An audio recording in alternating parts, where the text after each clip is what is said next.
Yo, it's popping, everybody. Welcome back to another episode of Vitamin C's with me, your boy Adam Taylor. As usual, I'm joined by my homie, my compadre, my co-host in crime, Mr. Tim Shields. I got it right this time. What's popping, Tim?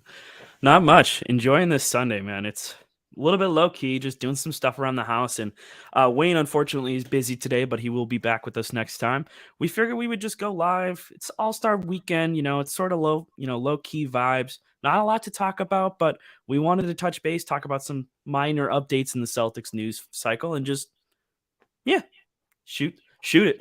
Yeah, so one of the things I just want to say straight off the bat is we're trying to toy with going live and posting pre-recorded episodes. So we definitely kind of want to know what you prefer. We want to try and do a bit of both, but obviously if we can do one live a week, two pre-recorded, if that works for everyone, let us know, man. We're just trying to figure out what works and what scheduling works.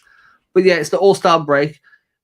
Jayson Tatum did not have the best of times in the three-point contest, apart from the last rack. Let's be fair, the last rack was good. Now I just felt like obviously he's got a bit more of a, I don't know how else to word it, bit more of a wind up on his shot than what you need for a 3-point contest. Usually it's that quick release that really makes a difference. Didn't go well for him, didn't make it out of the first round. But yeah, this is just a bit of fun, man. Like I ain't about to sit here and be like, oh, you know what I Yeah, mean? Like fucking, like it's just a bit of fun. It took part, it didn't work out. Oh well, no one's losing sleep over it at all. And if they are, then they're just haters. I'm looking at certain people on the radio right now. Um, for anybody that don't know, I had a little bit of an interaction with somebody. But yeah, like unless you're a hater, man, you weren't reading into that too deep. Yeah, well, and I also think an important thing that probably screwed him in that first round was he put all of his money balls in the first rack. So like if you're taking that first rack to kind of get warmed up and you don't really do well on it, I think you went 1 of 5. Like, yeah, that's gonna hurt you a little bit. But I mean, Dame Lillard won it, which was pretty cool. I think Dame deserves all that respect and honor and that accolade. He's the first trailblazer ever in NBA history to win a 3-point contest, which I thought was really cool. And I mean, when you look at like everyone who joined in on that, I think Dame was probably the most deserving, just like off of just overall record in terms of his 3-point shot. So kudos to Dame. Do I want to see Tatum take it home eventually at some point? That'd be cool. Landon. Hey, Yo, Landon. Landon made it to this episode. Black Yeah. Sabbath. Who is Heatwave? Heatwave is Mr. Tim Shields. We had to explain this to Wayne on the last episode. So for anyone that's kind of new to the channel and wondering why Landon always calls comments with Heatwave, when we first started this show during the summer, I was still hosting a show over on SB Nation. We were doing this just because it's kind of like a bit of fun before we ended up taking it more seriously. We were recording during a heat wave in Boston and in the UK where I'm from, but Tim kind of got it a little bit worse than what I did. And every episode he'd start off looking dry, just all like fresh, got out of the shower, got clean, and by the end of it, the dude would just be dripping. He looked like he was about to die. It's like recording in a sauna. Ever since then, Landon's known him as Heatwave. So that's the backstory there. I find that quite funny, to be honest with you. Black Well, I'm glad Sabbath. you do. Black Sabbath's fun fact come from the city that I'm from, Birmingham. So like Ozzy Osbourne, like there's a bridge in North Birmingham called the Black Sabbath Bridge, So who's Black Sabbath? You can call me that if you want. I like rock. I'm not really like like that type of rock, but I can drive a little bit. But yeah, like you could have said to me as well, Tim, that Dame Lillard was the first Portland Trailblazer to win anything. He didn't need to go as far as like to win the Come 3-point on. contest. Yeah. I would He have hasn't been got a like, title yet. I want him to get that hardware sometime. yeah, that's not coming in Portland, dude. It's probably not. It sucks, but I mean that's the reality. It's tough.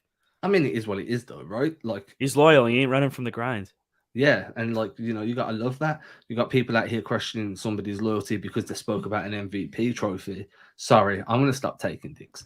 Nah, I mean I get it. I get it. I mean, with Tatum specifically, I think he's been approaching this entire season pretty well. And in terms of like the MVP talk that's going to come with it, at the end of the day, they ultimately have this one goal in mind, right? They that's I want a mean title. Yeah, and like when you see, I see things a bit differently. When some people are like, "Hey, Tatum's more focused on an MVP award," and I'm like, "No, he's focused on a trophy, but you have more chance of winning a championship if your best player is playing at an MVP level.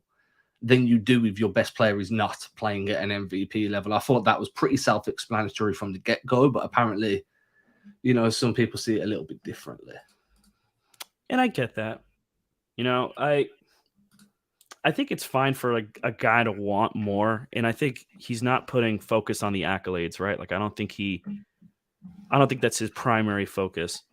I think it's just to get those titles, Like I think after everything that happened, I think the one thing that resonated with me in terms of how you saw the Jays approach everything in the offseason, they talked about how much it hurt to not win it, to lose in the finals the way that they did. And I can't believe how there are certain people that want to go ahead and spin that into something that it's not. And I think it's totally fine for a guy to want to win MVP, but at the end of the day, like MVP doesn't matter as much as lifting a trophy, and we all know that. I mean, there until this, in a completely different note, in the NFL, generally there was this kind of curse. It was the first time that it happened this year on that the MVP of the NFL won a title, Pat Mahomes. He was the first person since like 1999, since Kurt Warner, to win the championship and then also win MVP. So like some accolades, it's just one of those things where if you win the MVP, it doesn't necessarily mean you're going to go on and win a championship. But there's two ways to win an MVP, right? You can go the Russell Westbrook way, where it is all about your stats. It is all about you. And I'm not saying that he's that player anymore, but there was a specific stretch of time where Westbrook was more concerned about how many double-doubles or triple-doubles he was racking up on a game-to-game basis. And it didn't matter whether it came at the detriment of the team. I think everybody can accept that. There was a stretch in his career where it was more about the statistics than it was about the actual winning.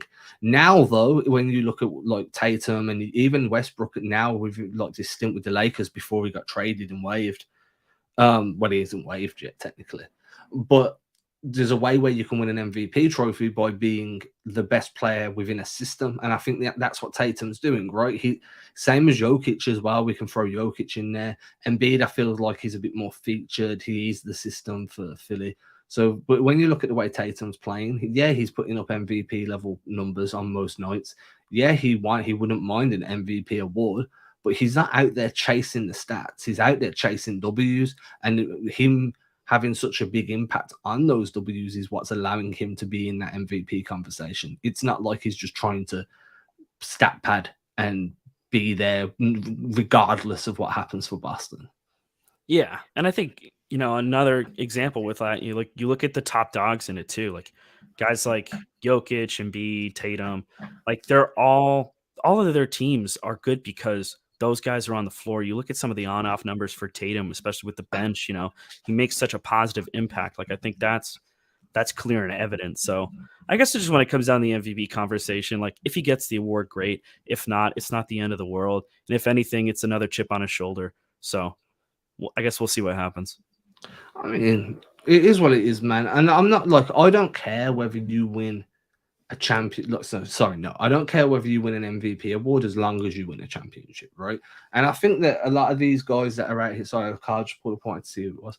A lot of these people that are saying that Tatum cares more about an MVP award than the championship obviously haven't been watching closely enough, because this dude is out here grinding. You see him making the right play rather than hunting the shot. You see him looking to draw fouls, putting his body on the line. He's improved his free throw shooting. He's improved his finishing at the rim.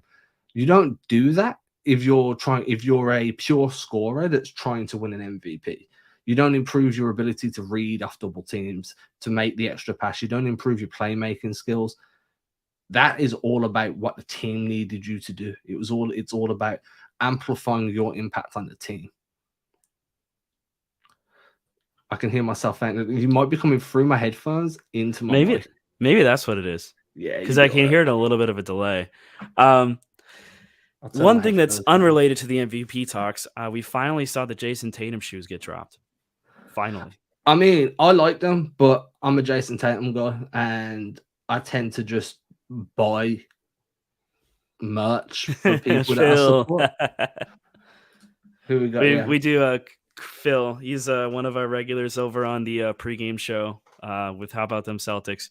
Fist bumps are good. You can give a fist bump. Usually do that during the show. I'll give a fist bump. Yeah, fist bumps. What's up, Phil? And then we've got Tatum tries to get the team involved when he plays poorly. Exactly. And this is what I'm saying, Irvin. Like, when you're looking at what the narrative out there that Tatum is just chasing an MVP, like people that are chasing MVP, like statistically chasing it, they're not looking to get others involved. They're looking to kind of fight through that slump, figure out a way to get their stats. Tatum is definitely more team centric. I don't know whether we're going to see everyone on the team wearing JT ones. I think everybody on the team should be wearing JT ones at least for one game, right? Like, support your boy. He'll probably set them up with some free ones. And I mean, to be fair, they're pretty cost effective. So if you guys How didn't much know, are they? they're like $120 Yeah, right I was now. expecting them to be like $300. Are they on sale already? No, they're not on sale yet. So that was the thing. So they dropped 4 colorways. One of them is Zoo. Another one of them is Barbershop. Another one is St. Louis. And then the final one is Pink Lemonade. So apparently what they're doing, they're going to start the release on April 7th. And then after that point, Zoo is the first one that's going to come out. And then they're going to do one every month following that. I just don't know what the order is. So I'm kind of like waiting for them to drop. And now I want to know, like, okay, like, is the Lemonade going to come out in like July? Because that's the one that I'm most interested in. It's like that and Barbershop. But I mean, Which ones were the ones that dropped, the red ones? That was Zoo. Okay. So it's got like a white and red like tiger patterning, and it's supposed to Yeah. be like an homage to like when he and Deuce would go to the zoo in St. Louis. So like sort of like one of those. Every single one of these shoes and colorways has some kind of tie to something. Like Pink Lemonade, it's Tatum's favorite drink. Barbershop, it's supposed to be the whole, like when he says, like, you know, can't stop me when I got a fresh cut. So like it's supposed to tie into that, which I thought that was like pretty cool. And obviously St. Louis, that's where he was grown up and born and raised. So it's really cool to see him get this shoe. He's one of the first signature shoes for Jordan in a long time. I mean, he's joining guys like Zion Williamson, Russell Westbrook, a bunch of other names that I could rattle off. I've got it somewhere in an article here, but it's pretty cool to see him get this recognition. And it was the first time in a long time that we've seen a Celtics player get a signature shoe. I think the last one that was on the team that got a signature shoe when they were on the team was Rondo, and he had a signature shoe with Anta. Like Kyrie had a signature shoe, but like he had it before he came to the Celtics, so it's a little bit different. Yeah. So I am going to throw this out there. They're probably not going to come on sale out here. If they do, it'll be 2-3 years away. Really? Dude, man, like, you'll probably be able to get them, but it's going to be hard. It'll be on the resale market. It's just going to be a whole thing, right?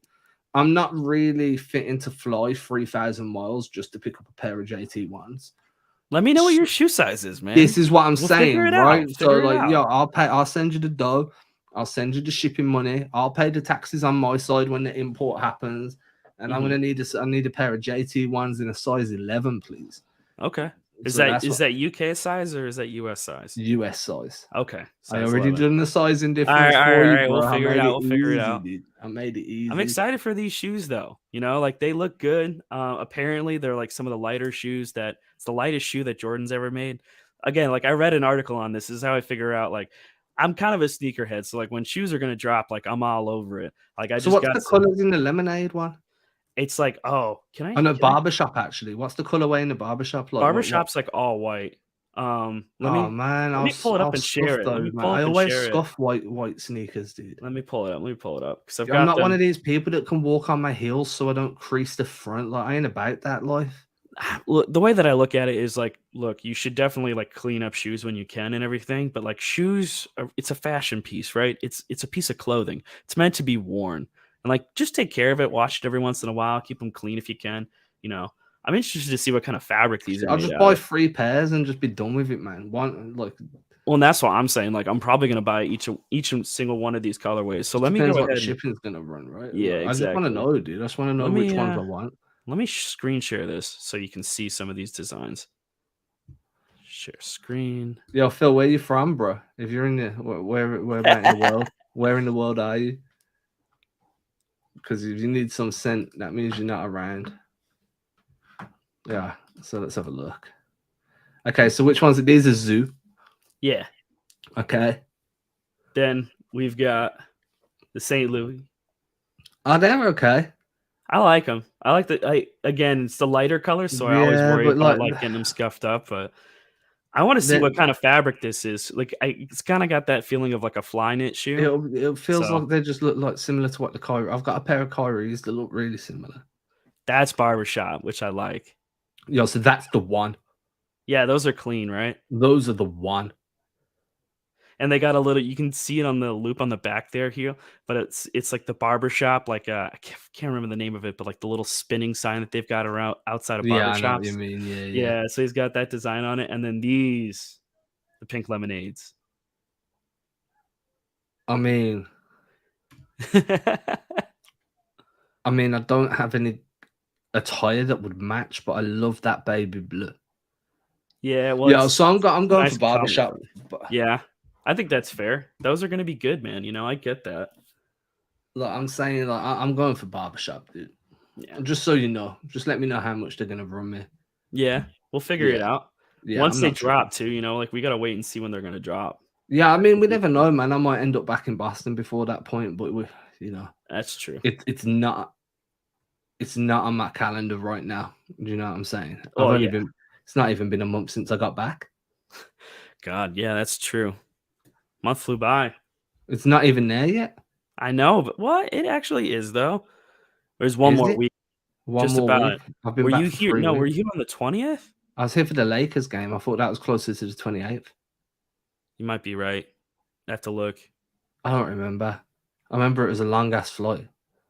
It's fast coming back. Yeah, Long going out there. yeah, Long going out there. that's Dude. rough. Right then, moving on. Moving on because we could just sit here and talk shit all day. I know we wanted to touch on Jaylen Brown's comments. We wanted to see, there's been a lot of talk over him wanting to be the man on a different team. There's been some talk on, hey, if he doesn't become Supermax eligible this season, does that mean, that at the end of next year, he genuinely is a float risk?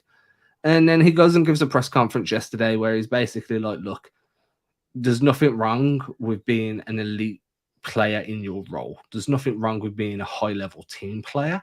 And it does be a bit of sacrifice. I could go somewhere else and be a guy. He said be a guy instead of be the guy, which I just found quite funny. I'm not, dude, you're already a guy. You're doing fine. What I don't understand is why was the need to discuss that? Do you know what I mean? I'm Like, wondering if someone mentioned something or they yeah, no, asked I'm not about saying it. I'm not saying that he brought it up on his own, but what I'm saying is like, what was the need to kind of go that deep? He definitely feels. Well, I don't know how he feels, and I can't say he definitely feels, but it definitely comes across that he understands that he could have a far bigger role somewhere else and be far more important to what a team is trying to do. But he's got the best opportunity where he's at, and that's a thing, right? Like, what's more important to you, winning or being the guy? Yeah. I gotta put the Taylor Swift tee on. What are you talking about, For the Landon? pregame. Ah, man, I don't know what he's talking about. I don't know what he means. So with Jaylen specifically, so the reason why is he was asked on his partnership with Jayson Tatum, and what the goal was there. If you guys want, we can go ahead and just like play the full clip because I do have it up here, just to have context behind it. Let me see if I can do share screen and then Base Mania actually, TV, is that what ones are dropping on the 7th? Is that just Zoo? I think the zoos are dropping then. Go on, put the clip up there and I'll share the screen. Yeah. All right.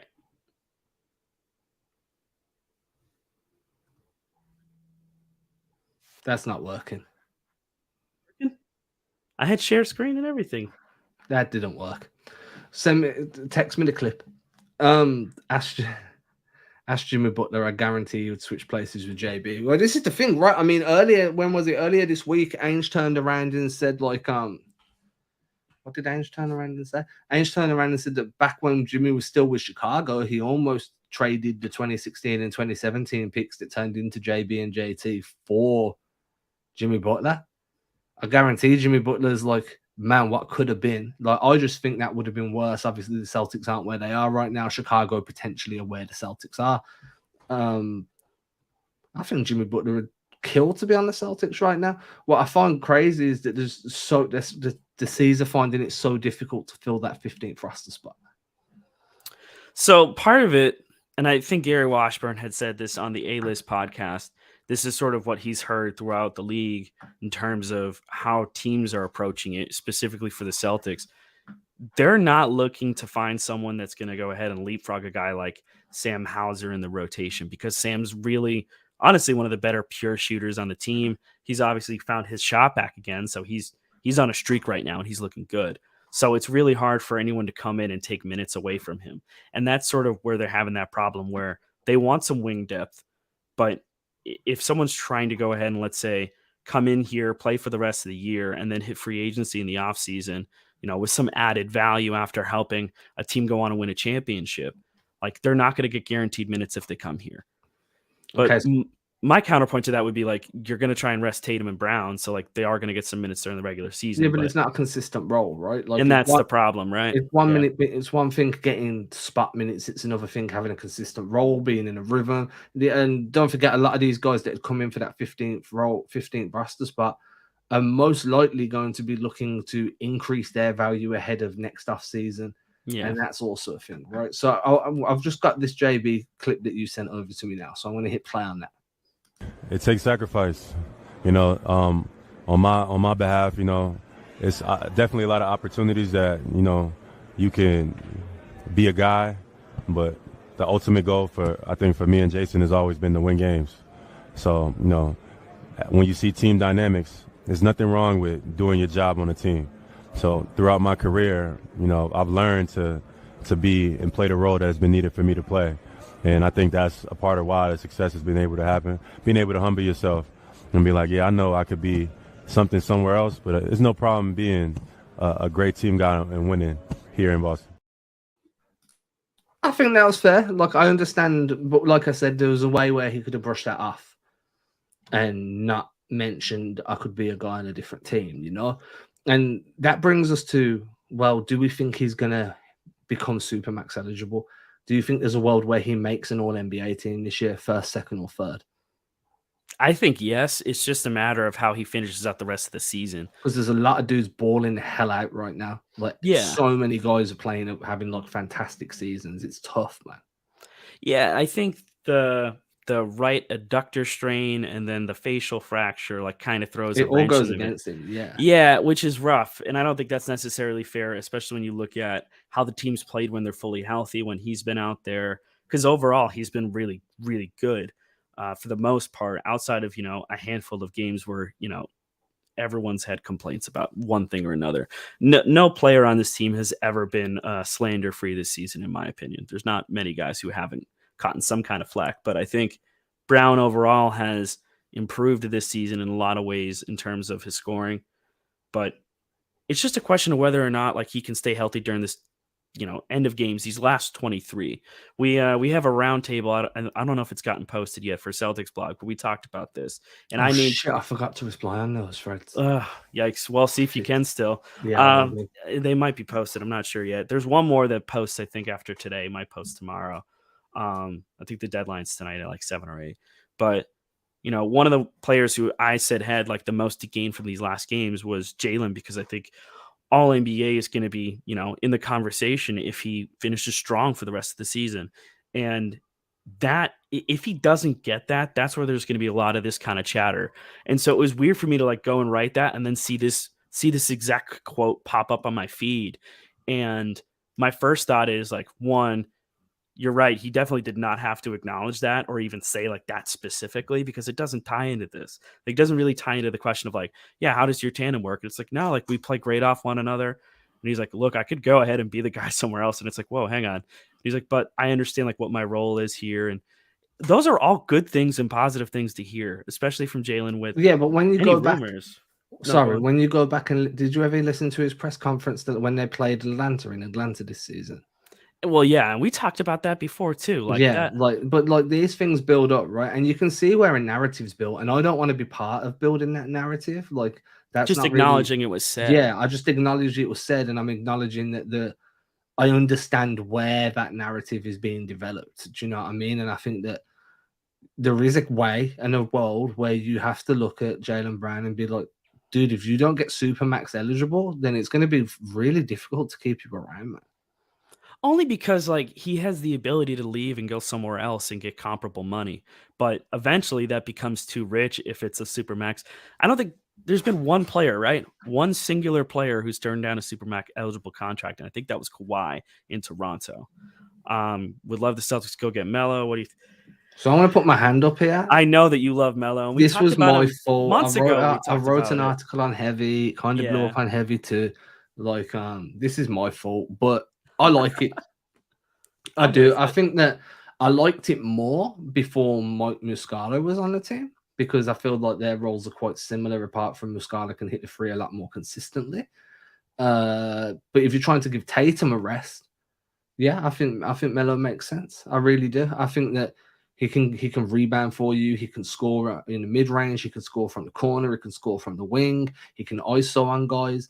He's proved that he's willing to come off the bench. He had a good year for LA last year. I know a lot of people point to the latter part of last season with LA, and my response is at the first half of that season, like up until the All-Star break last season, Melo was balling out, dude, and like he just ran out of gas. The guy's in his late 30s. The Lakers had a bunch of injury issues that season. Melo played more minutes than what he was expecting to play, and the mileage just caught up with him. But if like spot minutes, if he's going to play a Blake Griffin role, but I'm like as a forward or a wing, yeah, man, I'm down. Yeah, and I think that's what you should expect from him at this point. Like, you're not asking him to come in and be, you know, like a key role player. You're talking about your 15th open roster spot. Like, you just need someone who's able to eat regular season minutes and kind of ease the workload for guys like Tatum and Brown. And we sort of talked about it when Wayne was on the show the other day, talking about maybe there's a way for them to try and stagger Tatum's minutes more, or maybe have him play at the beginning of the fourth quarter instead of like taking him out, resting for a little bit, losing a lead, and then they just need someone who can be a floor raiser. I've sort of talked about this a lot when it comes to adding veterans to this roster, but guys who are floor raisers, who you know what you're going to get out of them. They're NBA level players who are capable of chipping in and filling a need. And I think right now you just need a little bit more oomph at that wing position, because you've got Hauser, and then outside of that, you're looking at guys who are sort of tweeners, or guys who are a little bit too big to be playing small forward and a little bit too small to be playing consistent center minutes. I sort of talked about it a little bit before too with Luke Cornett, and that Muscala lineup where you slid Grant down to the 3. And I don't know, maybe that's something you see. That's sort of the way that they kind of cover it, is by moving some of their bigger guys down a little bit. But I just think they need something more dependable there. I don't think there's such thing as too much depth. And if you've got the open roster spot, Wick Grousbeck went on WEEI and said as much. Like, I don't think we're going to go into the end of the season without that roster spot filled. Like, there's zero reason for us to not fill it. So it's just finding the right guy to take that spot, So I'm sharing this. This is Tatum's on-off statistics. Can you see those numbers very well, or are they too small? They're a bit small, but I can see them. I also have terrible vision, so like don't take my word for it. So basically what we're looking at is this number here where my mouse is here.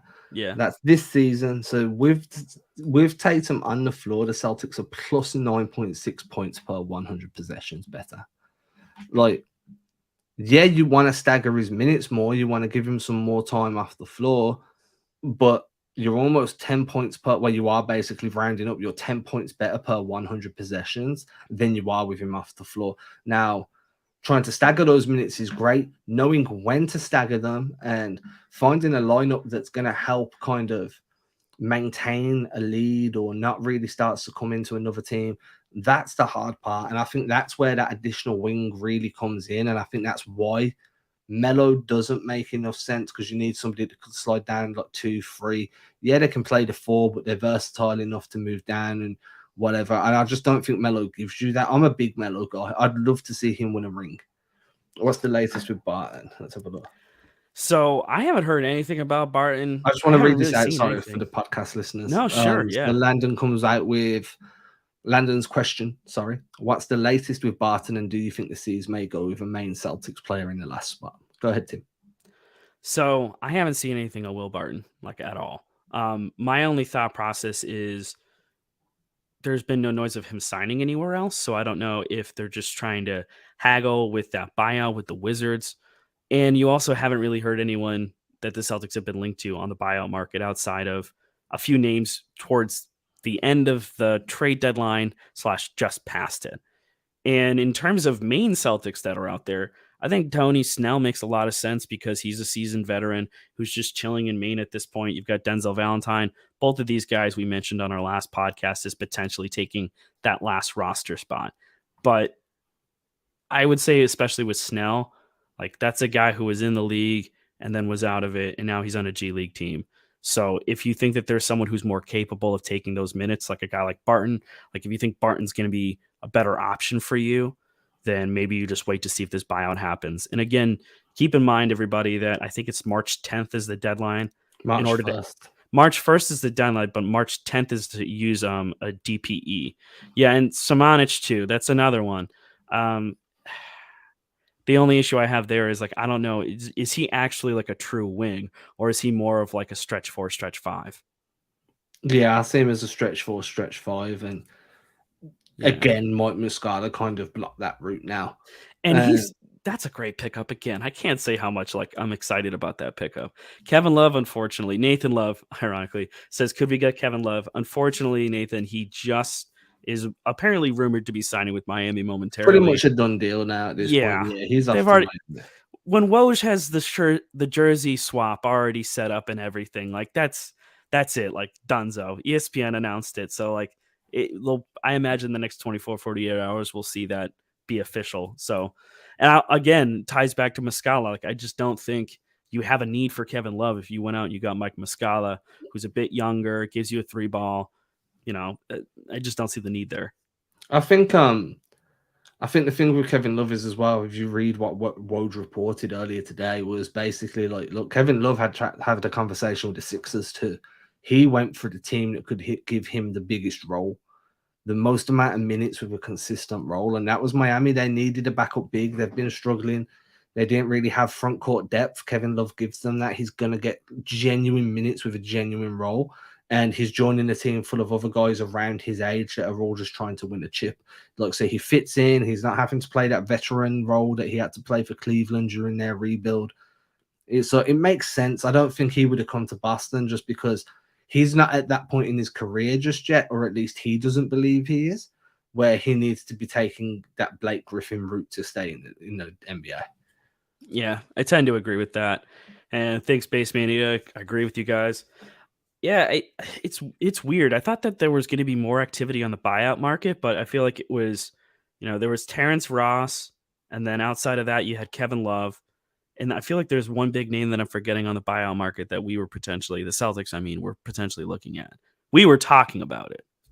Yeah, so there was Danny Green. Yeah, that's the big one. And so, like, besides that, there hasn't been a lot of chatter about really anyone. But that's the thing, right? The thing what I've tend to believe in now is, if you hear them rumored to be like joining Boston or Boston to have interest, don't take it, don't listen, because everything Brad Stevens tends to do is in silence. Like, you find out about it once it's released. I always use that Biggie Smalls line, don't you know, bad boys move in silence and violence. I think of the Lil Wayne one. That was the first thing that popped in my head. Real G's move in silence like lasagna. I love that line. Because that's just a bar. Like lasagna. I do like lasagna. Yeah, now I'm just hungry. Oh man, I went out to I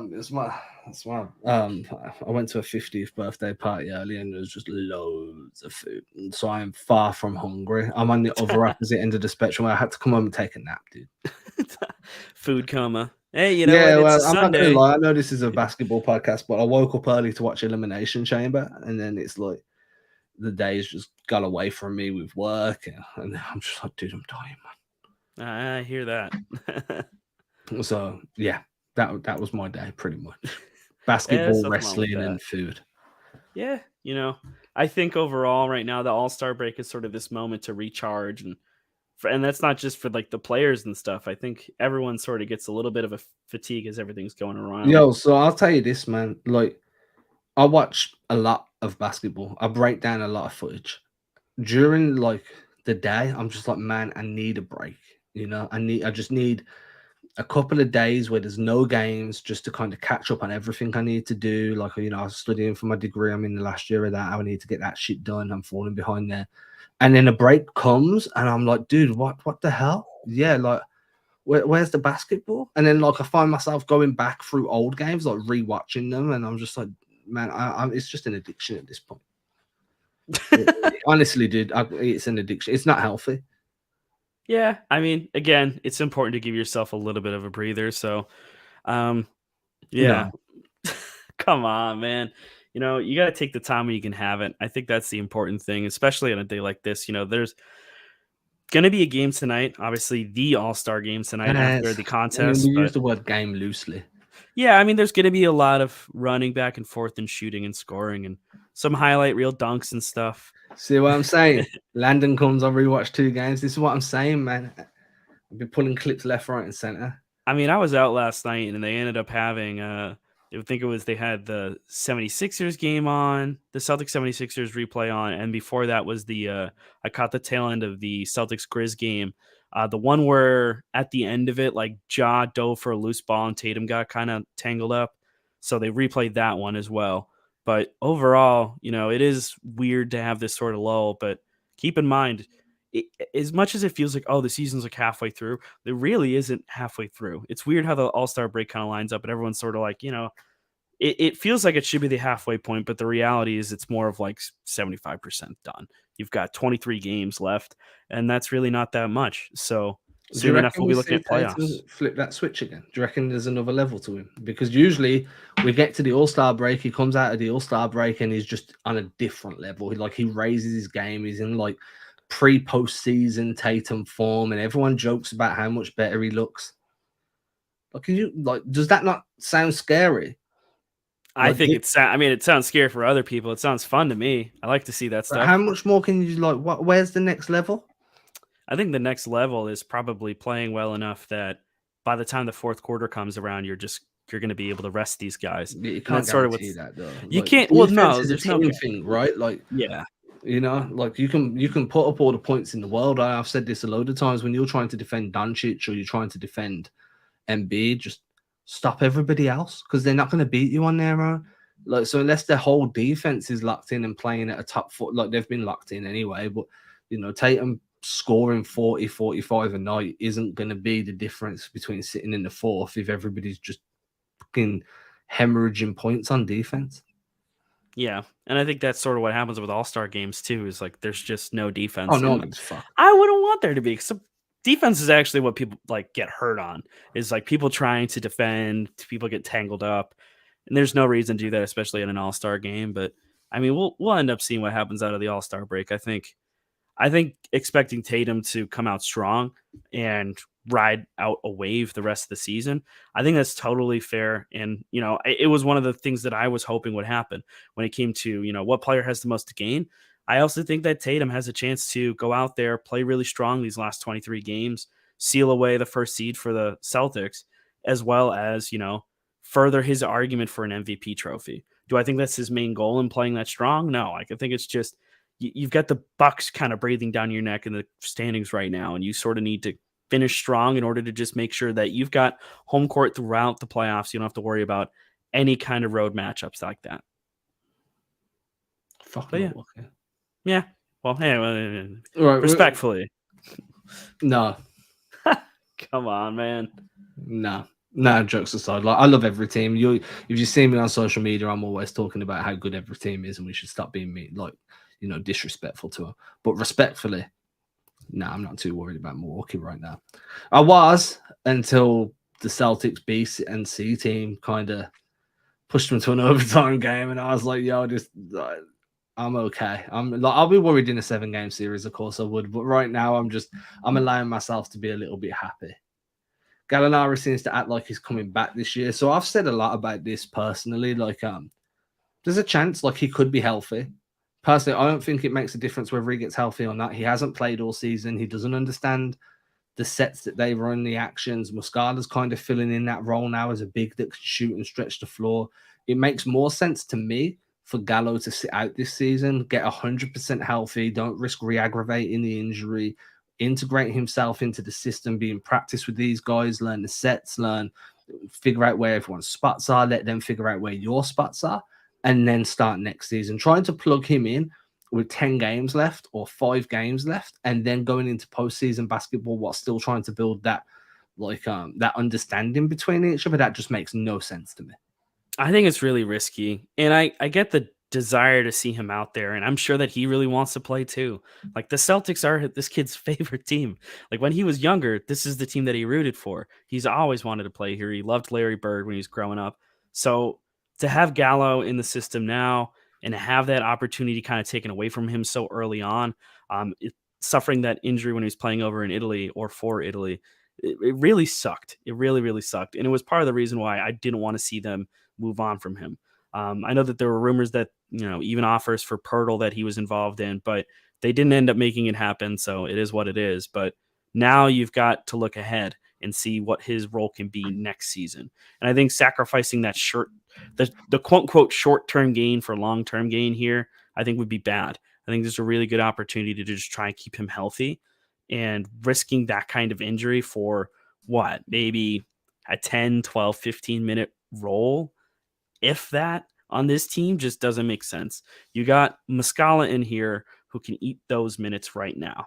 And I think that Luke Cornett has certainly proved himself worthy of staying in that backup role and has earned those minutes and looked pretty serviceable, especially as we got towards the All-Star break. So I just don't think it's worth him getting hurt for. And I think I'd rather see him kind of nurse that and not rush back. After everything that happened with Gordon Hayward and people saying like, well, maybe he'll come back, I fully expect Gallinari to not come back because this is a serious injury. I know he wants to play, but I'd rather not risk anything further for his own sake. Because if he comes back and gets hurt, like he's done. Like he is done. If it's the same injury again, like he somehow re-aggravates it, like you said, or if it's and further look at the tear. optics for Boston, right? The optics instantly become you let him come back and play. Yeah. Like, why did you? Yeah. So it just doesn't make sense, and I just don't want to risk it for his own sake. If he's got some miracle drug in his knee that's making him play great, then sure, by all means, like go for it. But I don't expect it, and nor would I want to push for it. Yeah, I'm not in on it. Like I said, I've explained my reasonings for it. With that being said, have you got anything else you want to hit on, or should we let everybody carry on with it? No, I think carry on with this Sunday. Everyone's got some stuff to do. Take a breather, relax before the All-Star game tonight if you're watching. So, yeah, let's call it. Awesome. Everybody, thank you for listening. Thank you for tuning in. As I said at the top of the show, please let us know if you'd like these live shows. If you do, what day works? Do you think Sundays is best? Tuesdays? What do you think, man? We want to know. And we'll be back again on Wednesday. Cheers. Yeah, we'll be back Wednesday. Cheers, everybody.